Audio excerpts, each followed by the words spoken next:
जय हिंद दोस्तों। 12 फरवरी 2025 के करंट अफेयर्स का पहला और इंपॉर्टेंट क्वेश्चन है, अमेरिकी राष्ट्रपति डोनाल्ड ट्रंप ने किस दिन को अमेरिका की खाड़ी दिवस घोषित किया है? आंसर हो जाएगा 9 फरवरी को।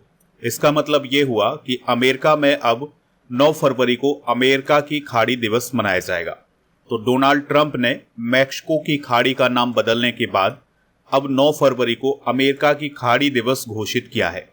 दोस्तों, अमेरिका में मैक्सिको की खाड़ी को अब अमेरिका की खाड़ी कहा जाता है। यहाँ पर आप एक मैप देख पा रहे हैं, ये है गल्फ ऑफ मैक्सिको, जिसे अब अमेरिका वाले गल्फ ऑफ यूनाइटेड स्टेट कहेंगे। तो गल्फ ऑफ मैक्सिको से अमेरिका की सीमा लगती है, मैक्सिको की सीमा लगती है। इसके अलावा यहाँ पर आप क्यूबा को भी देख सकते हैं, तो इनके बीच में है गल्फ ऑफ मैक्सिको। तो अमेरिका ने गल्फ ऑफ मैक्सिको का नाम बदलकर गल्फ ऑफ यूनाइटेड स्टेट कर दिया है।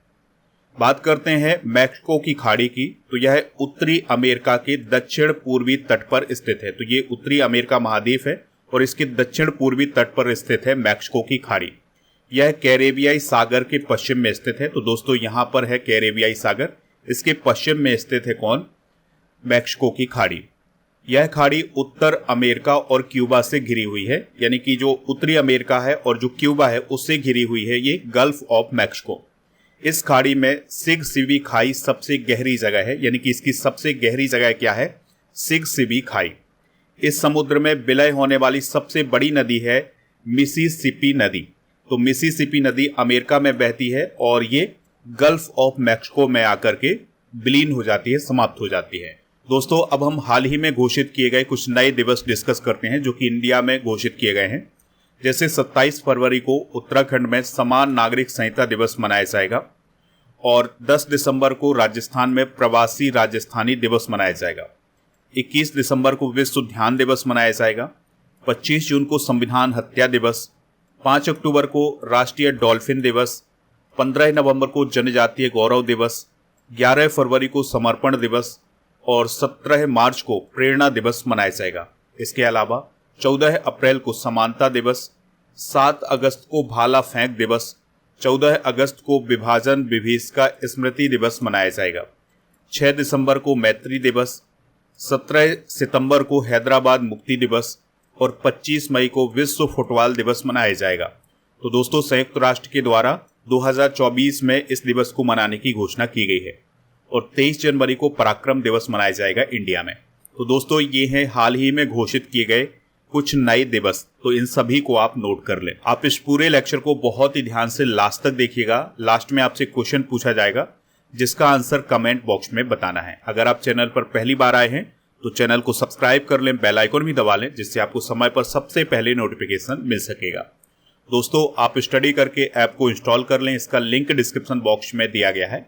तो यहाँ पर आपको paid course, e book, test series, daily current affairs की पीडीएफ, क्लास नोट और कोर्स एंड पीडीएफ मिल जाएगा। तो जो कोर्स एंड पीडीएफ वाला ऑप्शन है, यहाँ पर आपको 1000 टॉपिक बाय स्टैटिक जीके की पीडीएफ मिल जाएगी। इसके अलावा स्टडी कर पर जो भी वीडियो अपलोड होंगे उनकी पीडीएफ भी आपको इस वाले ऑप्शन पर मिल जाएगी। तो ये दोनों ऑप्शन आपको कोर्स एंड पीडीएफ वाले ऑप्शन पर मिलेंगे। इसके अलावा दोस्तों, ऐप पर जनवरी 2025 के करंट अफेयर्स की ई बुक को लॉन्च किया गया है, हिंदी इंग्लिश दोनों मीडियम में, तो इसको प्राप्त कर सकते हैं। बढ़ते हैं दोस्तों अगले क्वेश्चन की तरफ। भारतीय सेना और भारतीय वायुसेना द्वारा संयुक्त रूप से कौन सा अभ्यास आयोजित किया गया है? तो हाल ही में विंड रेडर्स अभ्यास आयोजित किया गया है इंडियन आर्मी और इंडियन एयर फोर्स के द्वारा। अब इसका आयोजन कहाँ हुआ है? तो भारतीय सेना के पूर्वी कमान क्षेत्र में इसका आयोजन हुआ है। और दोस्तों, जो भारतीय सेना का पूर्वी कमान क्षेत्र है, इसका हेडक्वार्टर है कोलकाता के फोर्ट विलियम में। फोर्ट विलियम को अब क्या कहा जाता है? विजय दुर्ग कहा जाता है। इस बात को भी आप नोट कर ले। तो इसका नाम अभी हाल ही में बदला गया है। ये जो विंड रेडर्स अभ्यास आयोजित किया गया है, यह एक प्रशिक्षण अभ्यास था, यानी कि इसमें प्रशिक्षण किया गया है और प्रमुख विशेषता ये थी कि इसमें चिनूक हेलीकॉप्टरों ने भी हिस्सा लिया था। इस अभ्यास का उद्देश्य है हवाई घुसपैठ, तेजी से तैनाती और अंतर सेवा समन्वय को बढ़ावा देना। दोस्तों, इस अभ्यास की एक खास विशेषता ये रही है कि हमारे देश के जो थल सेना प्रमुख हैं जनरल उपेंद्र द्विवेदी और वायुसेना प्रमुख है air chief marshal Amarpreet Singh, तो उन्होंने पहली बार एक साथ तेजस लड़ाकू विमान से उड़ान भरी थी? तो ये हैं अमरप्रीत सिंह जी और ये हैं उपेंद्र द्विवेदी जी। तो इन दोनों ने तेजस लड़ाकू विमान से उड़ान भरी थी एक साथ। बात करते हैं इंडियन आर्मी की। तो दोस्तों, इंडियन आर्मी की स्थापना 1 अप्रैल 1895 को की गई थी, यानी अंग्रेजों के समय इसकी स्थापना हुई थी। भारतीय सेना दिवस मनाया जाता है 15 जनवरी को, क्योंकि 15 जनवरी 1949 को जनरल KM करियप्पा ने ब्रिटिशों से यानी अंग्रेजों से भारतीय सेना की कमान संभाली थी। भारत में नौसेना दिवस कब मनाया जाता है? 4 दिसंबर को। और भारतीय वायुसेना दिवस कब मनाया जाता है? 8 अक्टूबर को। तो ये पॉइंट भी आप नोट कर लें। इसके अलावा दोस्तों, आप याद रखिएगा कि वर्तमान में भारत की चीफ ऑफ डिफेंस स्टाफ यानी CDS कौन है? अनिल चौहान जी। तो ये हैं अनिल चौहान। थल सेना प्रमुख कौन है? जनरल उपेंद्र द्विवेदी। तो दोस्तों, ये हैं जनरल उपेंद्र द्विवेदी। वायुसेना प्रमुख कौन है? Air chief marshal Amarpreet Singh. तो ये है अमरप्रीत सिंह जी। और नौसेना प्रमुख कौन है? दिनेश कुमार त्रिपाठी। तो दोस्तों, ये हैं दिनेश कुमार त्रिपाठी। ठीक है, तो इन सभी को आप नोट कर सकते हैं। अगला क्वेश्चन है, हिंदुस्तान एरोनॉटिक्स लिमिटेड यानी HAL ने HJT-36 जेट ट्रेनर का नाम बदलकर क्या कर दिया है? तो उसका नाम यासस कर दिया है। तो हिंदुस्तान एरोनॉटिक्स लिमिटेड यानी HAL ने HJT-36 जेट ट्रेनर का नाम बदलकर यासस कर दिया है। दोस्तों, ये जो यासस है इसका इस्तेमाल ट्रेनिंग यानी प्रशिक्षण के लिए किया जाता है, यानी कि जब ट्रेनिंग दी जाती है उस समय इसका इस्तेमाल किया जाता है। हिंदुस्तान एरोनॉटिक्स लिमिटेड की बात करें तो यह भारत की एरोस्पेस और रक्षा कंपनी है। स्थापना इसकी 23 दिसंबर 1940 को हुई थी। बेंगलुरु कर्नाटक में इसका हेडक्वार्टर है और इसका काम है विमान, हेलीकॉप्टर, इंजन और एवियोनिक्स और संचार उपकरण बनाना। हाल ही में बदले गए कुछ प्रमुख नाम डिस्कस करते हैं। तो वंदे मेट्रो का नाम नमो भारत रैपिड रेल किया गया है। कोलकाता के फोर्ट विलियम का नाम विजय दुर्ग किया गया है। राष्ट्रपति भवन के दरबार हॉल का नाम गणतंत्र मंडप और राष्ट्रपति भवन के अशोक हॉल का नाम अशोक मंडप किया गया है। जोशीमठ तहसील का नाम, जो कि चमोली डिस्ट्रिक्ट में है उत्तराखंड के, उसका नाम ज्योतिर्मठ किया गया है। कोसिया कोटोली तहसील जो कि उत्तराखंड में, उसका नाम परगना श्री कैंची धाम किया गया है। सौराष्ट्र क्रिकेट एसोसिएशन स्टेडियम का नाम निरंजन साह स्टेडियम किया गया है। चिरंजीवी योजना जो कि राजस्थान में चलाई जाती थी, उसे मुख्यमंत्री आयुष्मान आरोग्य योजना नाम दिया गया है। अयोध्या रेलवे स्टेशन का नाम अयोध्या धाम रेलवे स्टेशन किया गया है।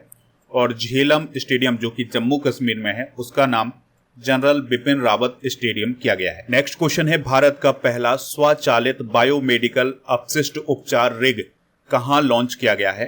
तो यह नई दिल्ली में लॉन्च किया गया है।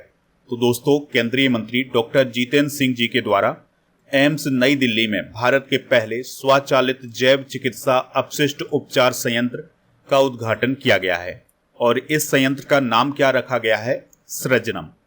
यह पहला स्वदेशी स्वचालित बायोमेडिकल वेस्ट ट्रीटमेंट रिग है और इसके माध्यम से ब्लड, यूरिन, थूक और प्रयोगशाला के अपशिष्ट को कीटाणु रहित करने के लिए डिजाइन किया गया है। यानी कि दोस्तों, जो ब्लड है, यूरिन है या जो थूक या प्रयोगशाला में जो भी अपशिष्ट निकलता है उसका ट्रीटमेंट किया जाएगा। भारत एवं विश्व में प्रथम घटनाएं डिस्कस करते हैं। तो देश का पहला डिजिटल राष्ट्रीय पुरालेख संग्रहालय कहाँ स्थापित किया गया है? हैदराबाद में। समान नागरिक संहिता लागू करने वाला पहला राज्य कौन बना है? उत्तराखंड। और दुनिया की पहली एयर टैक्सी सेवा कहाँ शुरू की गई है? दुबई में। यहाँ पर दोस्तों उत्तराखंड थोड़ा सा गलत लिखा हुआ है, मिसटाइप हो गया है, तो यहाँ पर उत्तराखंड है। भारत की पहली हेलीकॉप्टर आपातकालीन सेवा उत्तराखंड में शुरू की गई है। दुनिया का पहला लकड़ी का उपग्रह लॉन्च करने वाला देश कौन बना है? जापान। भारत की पहली महिला पिच क्यूरेटर कौन बनी है? जय सिंथा, कल्याण। भारत की पहली गति शक्ति अनुसंधान पीठ कहाँ स्थापित की गई है? IIM शिलोंग में। दुनिया की पहली वैदिक घड़ी कहाँ स्थापित की गई है? उज्जैन, मध्य प्रदेश में। भारत के पहले छोटे पशु अस्पताल का उद्घाटन कहाँ किया गया है? मुंबई में। भारत का पहला स्किल इंडिया सेंटर कहां पर स्थापित किया गया है? संबलपुर, ओडिशा में। ठीक है, तो ये सभी नोट। अगला क्वेश्चन है, Bharat lead green building certification ranking में किस स्थान पर है? आंसर हो जाएगा तीसरे स्थान पर। तो दोस्तों, अभी हाल ही में US ग्रीन बिल्डिंग काउंसिल यानी USGBC के द्वारा lead green building certification ranking को जारी किया गया है। इस रैंकिंग में इमारतों के पर्यावरणीय प्रदर्शन का मूल्यांकन किया जाता है। यानी इस रैंकिंग में ये देखा जाता है कि किस देश में जो इमारतें बनी हैं वो कितनी पर्यावरण के अनुकूल हैं। अगर हम 2024 की बात करें तो भारत में 370 ऐसे प्रोजेक्ट हैं जिनको लीड सर्टिफिकेशन प्राप्त हुआ है। दोस्तों, लीड की अगर हम बात करें तो इसे leadership in energy and environmental design बोला जाता है। और ये जो lead green building certification ranking जारी की गई है, इसमें टॉप 3 देश कौन है? तो पहले स्थान पर चाइना है, दूसरे स्थान पर कनाडा है और तीसरे स्थान पर भारत है। चलिए कुछ इंपॉर्टेंट इंडेक्स डिस्कस करते हैं जो हाल फिलहाल में लॉन्च किए गए हैं।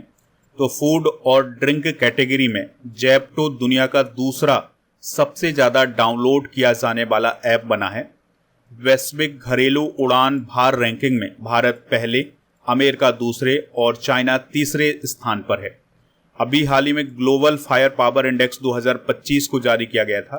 तो इसमें अमेरिका पहले, रूस दूसरे, तीसरे स्थान पर चाइना और चौथे स्थान पर भारत रहा है।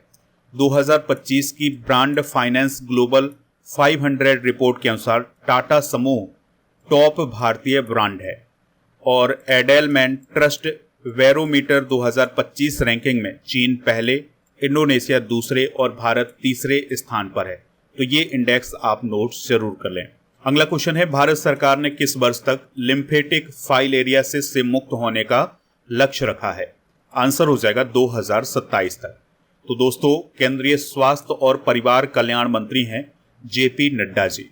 तो उन्होंने ये कहा है कि केंद्र सरकार का लक्ष्य 2027 तक देश में लिम्फेटिक फाइलेरियासिस बीमारी को खत्म करना है। यानी कि केंद्र सरकार का लक्ष्य ये है कि 2027 तक फाइलेरिया को खत्म किया जाए। जो लिम्फेटिक फाइलेरियासिस है इसे सामान्य रूप से एलिफेंटियासिस या हाथी पांव के नाम से भी जाना जाता है। दोस्तों, यह रोग नेमाटोड परजीवी के कारण फैलता है। जो नेमाटोड है यह एक राउंड वर्म है। नेमाटोड संक्रमित मच्छरों के काटने से फैलता है, इस बात को आप जरूर नोट करें। अगर किसी को ये फाइलेरिया हो जाता है तो उसके कारण शरीर विकृत हो जाता है और अक्षम भी हो जाता है। भारत सरकार के आगामी लक्ष्य डिस्कस करते हैं तो 10,000 जीआई टैग प्रदान करने का लक्ष्य है 2030 तक का। चंद्रयान 4 मिशन लॉन्च करने का लक्ष्य है 2027 का। टीबी मुक्त देश बनाने का लक्ष्य 2025 का। भारत का शुद्ध शून्य उत्सर्जन हासिल करने का लक्ष्य 2070 का। भारत सरकार का विकसित भारत का लक्ष्य 2047 का। 100 नए एयरपोर्ट डेवलप करने का लक्ष्य 2025 का।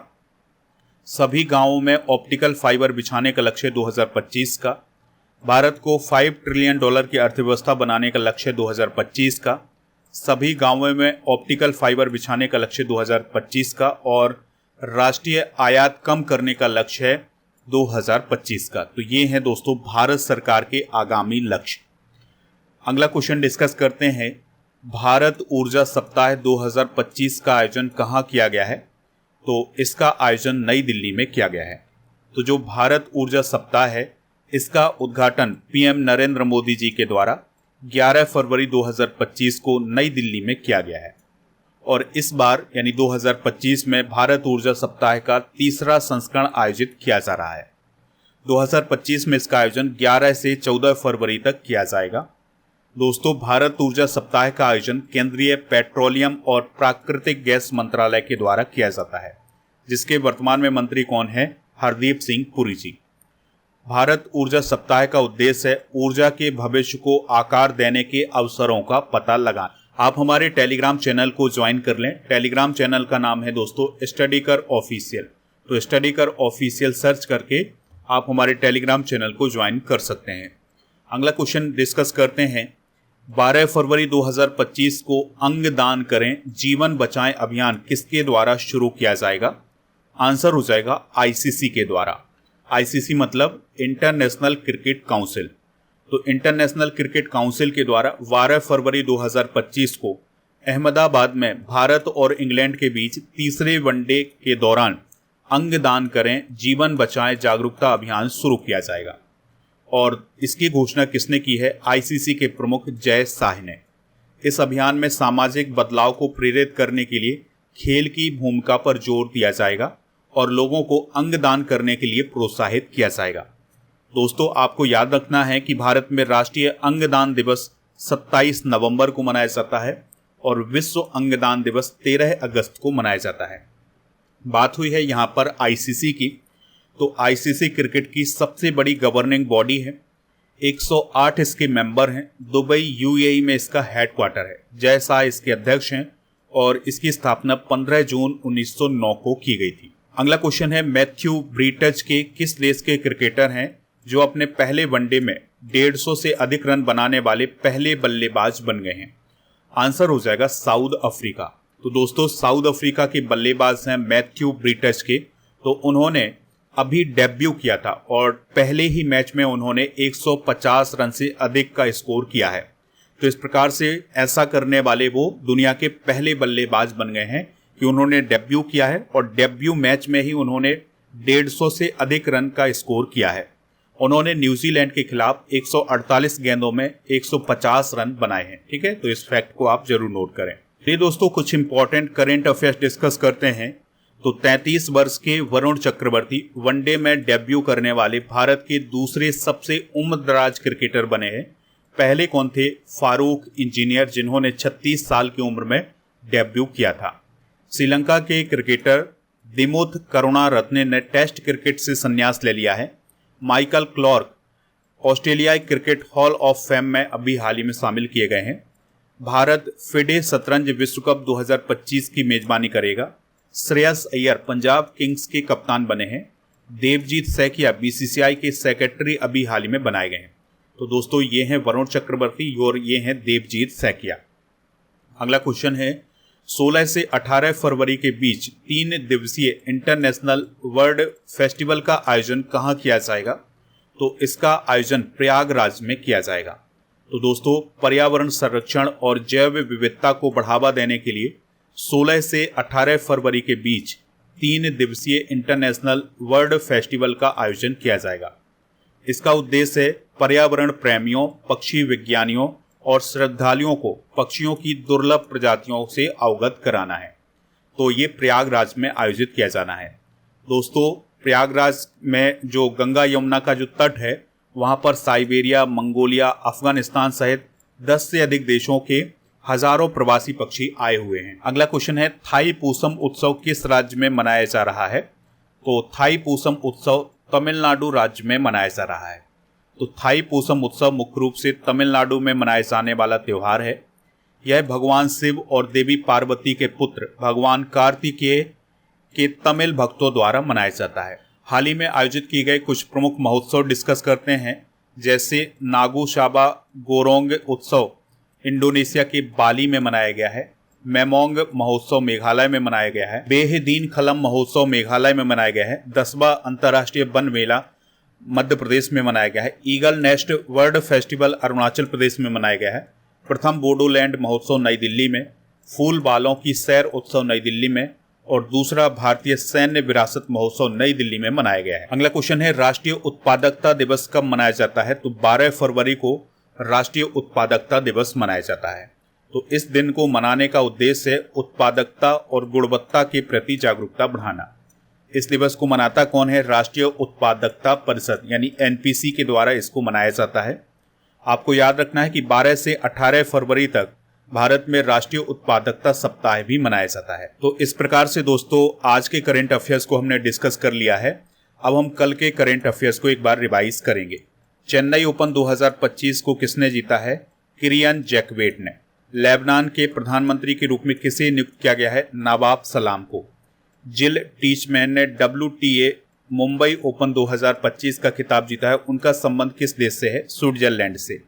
सैम नुजोमा किस देश के संस्थापक थे जिनका निधन हो गया है? नामीबिया।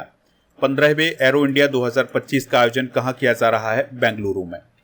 पहला बिम्स्टेक युवा शिखर सम्मेलन 2025 कहाँ आयोजित किया गया है? गांधीनगर में। भारत इजिप्ट संयुक्त सैन्य अभ्यास साइक्लोन 2025 किस राज्य में आयोजित किया जा रहा है? राजस्थान में। वनडे क्रिकेट में सबसे ज्यादा छक्के लगाने वाले दूसरे खिलाड़ी कौन बने हैं? रोहित शर्मा। इस्पात मंत्रालय के डायरेक्टर कौन बने हैं? मेमुन आलम। गोल्डन पिकॉक CSR अवार्ड 2024 किसने जीता है? कोल इंडिया लिमिटेड ने। क्लॉस योहानेस किस देश के राष्ट्रपति थे जिन्होंने अपने पद से इस्तीफा दिया है? रोमानिया। विज्ञान में महिलाओं और लड़कियों का अंतर्राष्ट्रीय दिवस कब मनाया जाता है? 11 फरवरी को।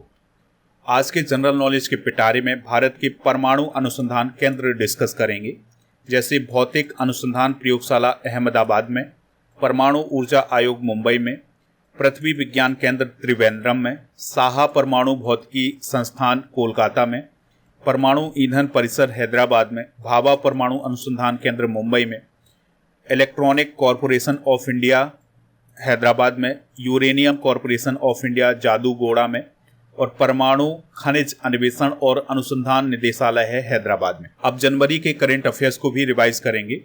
पहले खो खो विश्व कप का आयोजन कहाँ हुआ है? नई दिल्ली में।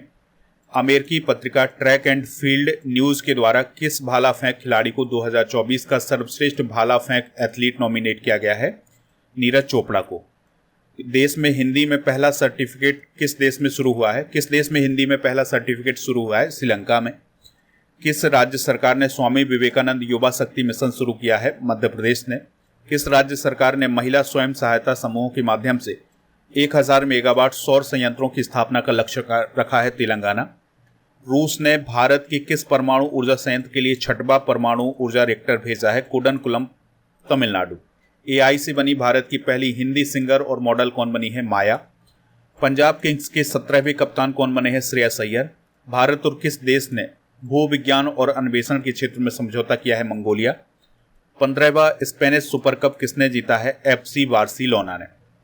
तो ये सारे करंट अफेयर्स के क्वेश्चन आप नोट कर लें।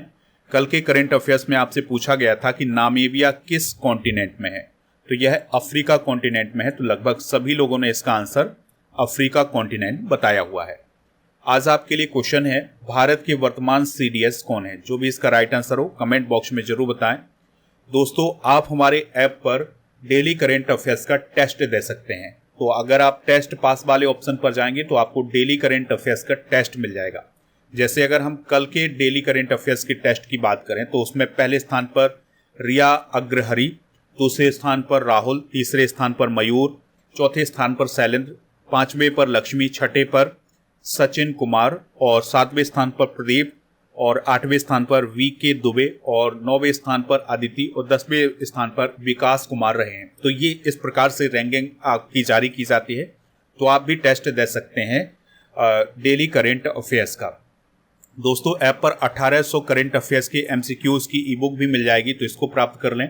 इसके अलावा GK की भी ई बुक भी आपको ऐप पर मिल जाएगी। तो जो आपको स्क्रीन पर ई बुक दिखाई दे रही हैं, ये सारी ई बुक आपको ऐप पर मिलने वाली हैं, तो इनको आप प्राप्त कर सकते हैं हिंदी इंग्लिश दोनों मीडियम में।